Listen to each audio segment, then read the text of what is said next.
So welcome everyone to Ecopsychology Voices, an interview series with some of ecopsychology's luminaries. Hello, my name's Carol Koziel and I'm the founder of the Canadian Ecopsychology Network, the host of the series. Linda Buzzell and I co-created this program. Today, Linda will be in conversation with Hayley Marshall about ecotherapy in the UK and Martin Jordan. Hayley and Linda, thank you so much for sharing your time and wisdom with us. And Linda, I'm going to turn the airwaves over to you. Thanks, Carol. I'm really happy to be talking with Hayley today about nature and therapy in the UK and all the good stuff that's going on there. I'm going to start by reading a short biography of Hayley, and then I'll ask her some questions, and then we'll open it up to questions from everyone. So Hayley Marshall is a UK registered psychotherapist and an indoor and outdoor transactional analysis psychotherapist, supervisor, and trainer with over 25 years of experience. With the late Martin Jordan, who was the author of the internationally known Eco-Psychotherapy Guide, Nature and Therapy, in case some of you know that book, she created the psychotherapy practice in outdoor natural spaces training for the Center of Natural Reflection in the Peak District of the UK, where she is now director. For the past 12 years, Hayley has been instrumental in some pioneering developments in the ecological therapeutic field. She co-authored with Martin Jordan a groundbreaking article on the outdoor therapeutic frame in the European Journal of Psychotherapy in 2010, and has written various book chapters on clinical outdoor practice. Most recently, in partnership with educationalist Giles Barrow, she has developed a new cross-field ecological approach within transactional analysis. She co-facilitates a new course on eco-transactional analysis, challenging the TA community to think in ecological terms rather than the traditional focus on the human eco. Hayley is now one of the UK's leading experts in ecological outdoor practice, which is why I'm really excited to be talking with you. Welcome, Hayley. Did I get in everything right there? Is there more you want to add? No, I think that sounded pretty comprehensive. Okay. Yeah, thanks. So yeah, I sort of was listening. Wow, it's quite nice to hear that summary, actually. Yeah, you've done a lot. Done a lot, yeah. So for those from all over the world who may be watching who don't necessarily know what transactional analysis is, can you help us with a little brief explanation of that? Yeah, I mean, there's lots of definitions, but my understanding of it is that it's a theory of personality, so how we become the way we are, and how we relate to other people, and now with ecological TA, how we relate to the world beyond that. And it's a theory of communication, so you know, it's often really prized for its ability to analyze transactions between people, and you know how people are, I suppose, displaying their internal world externally. So its behavioral, sort of cognitive behavioral emphasis have always been, you know, really, I think, appreciated in the psychology world. But there's also a big depth, a psychology aspect to TA, which you know, takes us back to our sort of psychoanalytic roots, really. Right. With the relational, we've got a whole relational school now.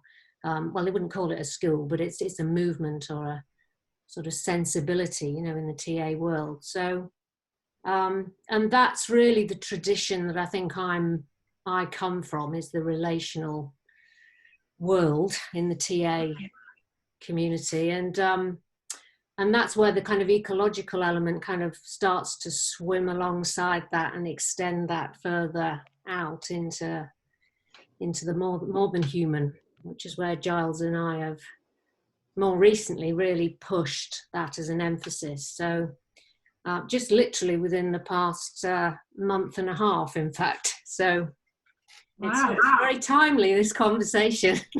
Yes. Yeah, I think that's the heart and soul of ecopsychology, isn't it? Expanding that concept of relationship way beyond the human to Yeah. include the rest of nature as well. And how is that being received in the UK in the psychological community? Is this something where the NHS and other practitioners are really happy to have this big extension? Or are you sensing some pushback? Well, I think, you know, when Martin and I first kind of set out in this, so this was like 12 years ago, you know, there was some considerable pushback, I think. Right now, you know, working alongside Giles, it's feeling a bit more like there's an open door. Certainly in the TA world, it's being very well received. You know, we're getting lots of positive feedback. I think people are really interested, you know, by and large. I think context is, you know, as ever, is all. And the fact that we're in the middle of this pandemic, I think that's helping, actually. You know, I think people are appreciating the natural world a lot more and are more receptive to these kinds of ideas. I'm aware I'm generalizing because there's always going to be people who aren't. Right. But in terms of the NHS, I'm not so sure there. I mean, I think there's much more of an indoor mind still at large in institutions. I think people get quite scared about taking psychological work outside of a room. There's a lot associated with the walls of a room in terms of what might be termed safety. You know, so I think people get very snagged and tied up with all of that. And, you know, part of the challenge of taking the work outside has been to speak to all of that and to meet those concerns and to support people in that stretch and that flex. So, I mean, I no longer work in the NHS. I did for a while as a practice counsellor. It does very much depend on your GPs, you know, as to whether they're up for you taking those steps out. So you're talking about GPs, that's a general practitioner, a medical person? Yeah. Yes. Okay, yeah. Yeah, we just have different words for it here. Yes, I just realised that, yes. Yeah. I need to remember I'm speaking to an international community. Yes, the whole world. Well, that's part of the reason I'm so glad to speak with you, because there are many ecotherapists in many countries, and we're all dealing with these issues of our licenses, if we're licensed people, our practices, our healthcare systems, which are very different in different countries. So we're all hopefully going to be learning from each other. Yes. I know that one of the things that really struck me about Martin's book was that he was really kind of addressing those concerns of the indoor psychotherapist. Yeah. You know, worries about we'll lose a sense of containment for the client or the patient. We won't, people might get very frightened if they go outdoors. How do you see issues like that? I take them seriously. I mean, I think they're important things to think about, you know, how we, well, I suppose the starting point is how the client is experiencing the outdoors, you know, what that is like for them, and then what might be needed from the practitioner to support and hold that person in that environment. So I think there are some people that don't do well actually outside. I think they do need to be in a room. Yeah. You know, they need that kind of containment, and there's something that some people experience in a room that, you know, they need it. Of course, plenty of other people feel trapped in a room and it's actually less safe for them psychologically. But I think the practitioners, you know, certainly what Martin and I would always emphasize is that practitioners need to be thinking along those lines. We need to think about how the person is is experiencing the outdoors, what their history might be with the outdoors, you know, how that would then feed into how they support themselves outside. Can they hold themselves so that they can then process the material as it's arising? I mean, that's the same for the practitioner as well. You know, there's plenty of practitioners who don't want to be out there. Mm-hmm. So, yes, I mean, that, you know, it's an important, there are important questions that come from the indoor world. You know, I think it's not like we just kind of get rid of all of that and think, well, we'll just go feral.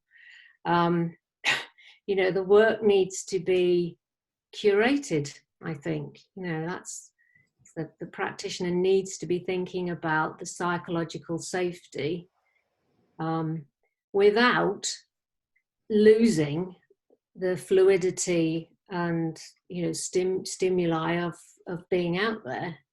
So trying to nail it all down, Right. is not the answer. Well, you know, I've been reading Mary Jane Rust's new book on eco-psychotherapy, where she makes this distinction between psychotherapy, indoors and outdoors, and the sort of broader realm of ecotherapy that sometimes isn't clinically based at all. And the people are not necessarily licensed. They're doing nature connection work in a different way. Is there that same distinction within the UK where there's therapists doing outdoor work, but there's also non-therapists, whether they're guides or social workers or really whatever, that they're also doing much outdoor work, but it's not specifically psychotherapeutic? Yes, I think there are. Mm-hmm. It's a very interesting area. It's sort of reminding me actually of the early days of Martin and I collaborating, where we would end up in various groups of just very diverse practitioners, Right. doing all sorts of very interesting things. Some of them, I have to say, were a bit alarming from my standpoint. But there are, yes, but the debate that would often arise in those conversations was what was therapy. You know, people would start to argue about whether they were doing therapy if they were, for instance, an outward, you know, a guide on a trail, doing some trail work, because they were working to some extent with psychological processes. But as more therapists have started to go out, I think there's been a bit of a clearer distinction about, in using Mary Jane's term, you know, eco-psychotherapy, Right. and therapeutic work outdoors, if you like. I mean, it's a very tricky edge, I think, that, you know, It is. actually make a very clear distinction. But I think here, you know, people need to be trained as psychotherapists or counsellors to be naming themselves as, you know, outdoor therapists. Although, of course, we don't have licensing here. So technically anyone could do it, but if you want to work with some integrity, I think having the training is really necessary. Right. And what advice would you have for therapists who are thinking about taking some of their practice outdoors, maybe just starting to do it? Or are there any registration requirements? Are there any insurance problems, which we certainly have in this country? Is there advice that you would be giving to somebody just starting on this road? Well, the advice at the moment is to get some therapy training. You know, because I have people contacting me who haven't done any training at all. They might be coming from some of those other places, like say social work or outward bound type, you know, positions. But so the advice would be to get some therapeutic training. And whilst you're doing that, to do some outdoor therapeutic training. At the moment in the UK, I think there's one course that I know of being set up at Liverpool Hope University that's starting to train practitioners from the ground up, so you can do outdoor therapeutic training, you know, from standing start, but mostly you have to do them separately. You know, we're still not quite at the stage where there's enough courses really. Right. I think that's on the turn. Yeah. I think Yeah, I'm imagining it is. So my advice would be to get trained. You know, I think go and get some training. I mean, there are quite a lot of therapists at the moment who are wanting to go out simply because they want to get back face to face with the clients, and that's one of the ways they can do it. Right. It's considered to be safer because of the virus. So there are a few people kind of wandering around looking for the nuts and bolts of training, like, you know, how do I manage confidentiality and the weather and those kinds of things. And I think there's some trainings that will address that. I think for me, it's like if you want to be an outdoor therapist, I think there are different kinds of trainings for that, where we start to think about, you know, the actual relationship we're having with the natural world and what role that's playing. And, you know, I think it's a different animal. Do you see it as that some people are talking about it changing from a dyad relationship to kind of either a triangular relationship where the role of the therapist becomes different, different, becomes more of a catalyst, where the primary therapist becomes nature herself? Is that the way you see it, or do you still feel that the role of the therapist is the key in that? Well, I see it as 3-4 way.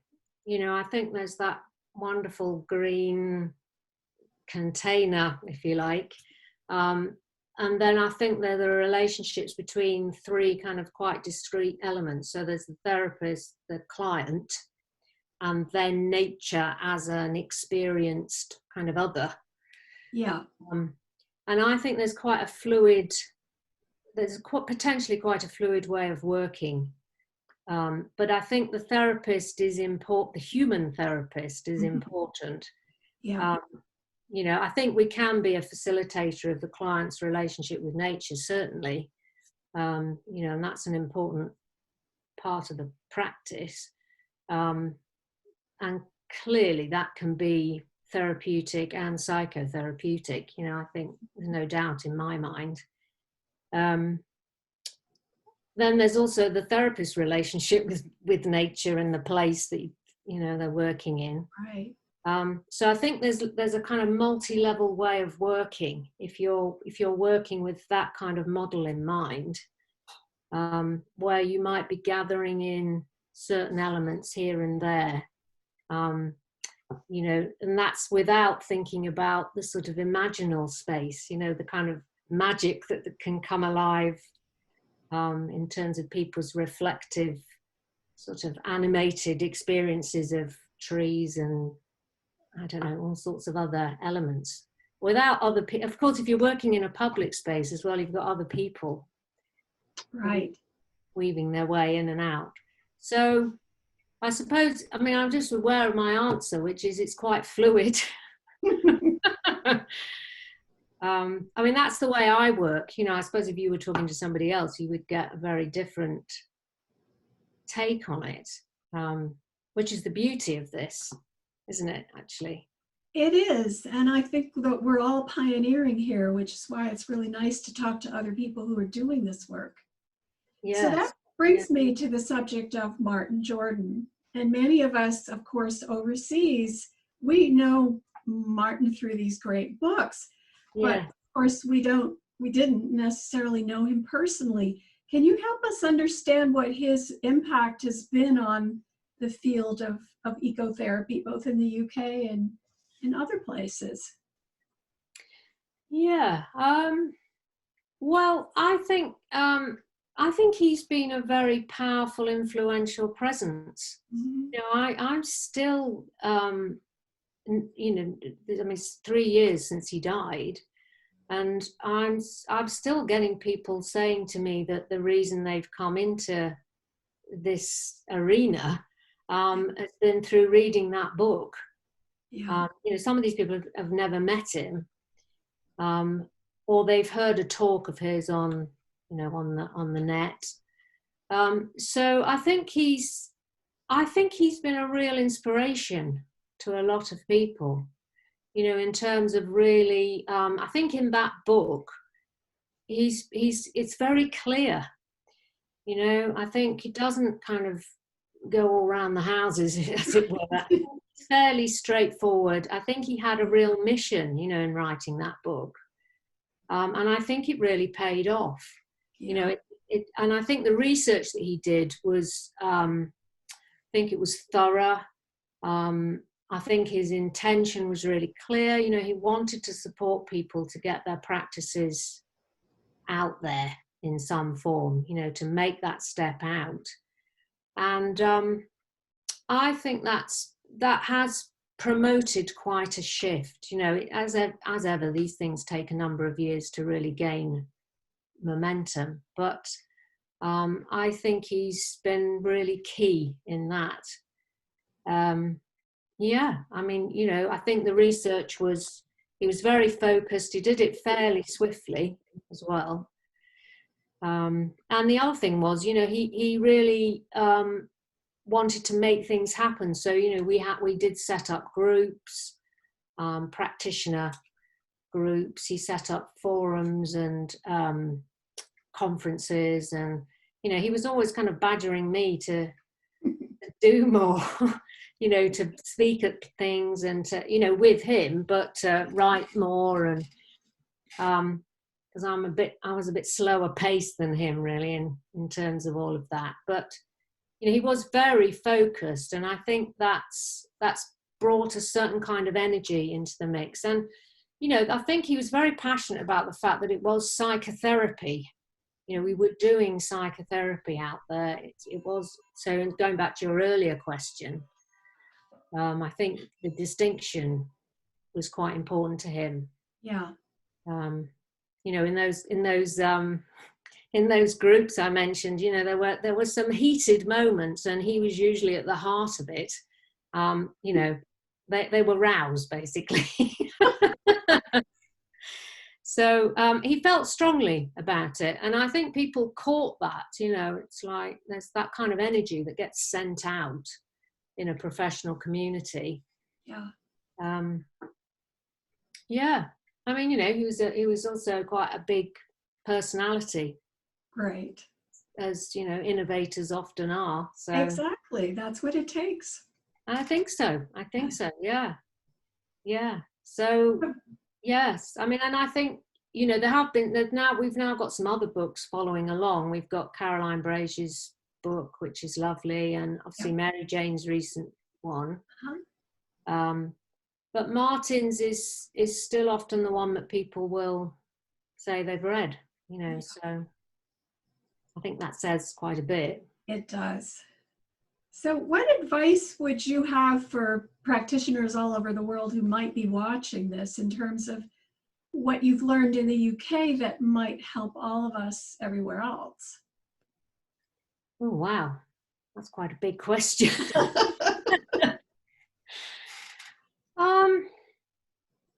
I think the advice I'd give is follow your passion. Be prepared for a journey. Get into the mess of it.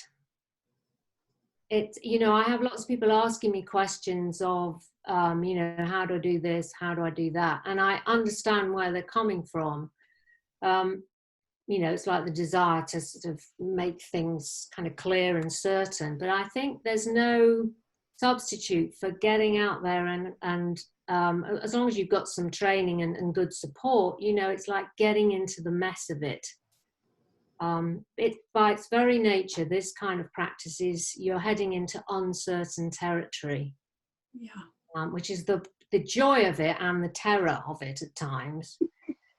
But I think you can't do it without getting messy. So get some support for getting messy. Great. Well, thank you very much. You're welcome. We appreciate you taking the time to talk with us, and we'll end the recording now. Okay, thank you, Linda. It's been a pleasure.